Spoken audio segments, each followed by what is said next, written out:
নমস্কার। আমার উটি ট্রিপটা এই ব্লগটা ছাড়া কমপ্লিটই হতো না। এটা উগামণ্ডলম স্টেশন, মানে উটি স্টেশন, যেখান থেকে টয় ট্রেনগুলো কুন্নুর আর মেটিপাল্লামের জন্য ছাড়ে। এটা একটা ইউনেস্কো হেরিটেজ সাইটও।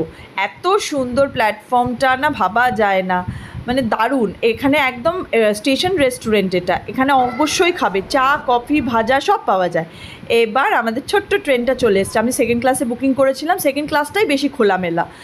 আর যাবে এই ভ্যালিগুলো দিয়ে, দেখো জাস্ট মানে ভাবা যায় না, ছবির মতো সুন্দর এই ভ্যালিগুলো, মানে রুটটা এত সুন্দর না, মানে আমি খুব কম জায়গায় এত সুন্দর রুটে গেছি, যেটা উটি কুন্নুর রুট। আর ছোটো ছোটো 3টে স্টেশন মাত্র পড়বে। একটা স্টেশন আমি দেখাচ্ছি ওয়েলিংটন, ও এই রেলওয়ে স্টাফগুলোর জন্য খুব হিংসা হচ্ছিল। এবার দেখো কুন্নুরে ঢুকে গেছি। এত মিষ্টি একটা সুন্দর স্টেশন না, এটা নীলগিরি মাউন্টেন রেলওয়ের আওতায় এই পুরো রেঞ্জটা পড়ে। মানে এই রুটে গেলে অবশ্যই যাবে, অবশ্যই।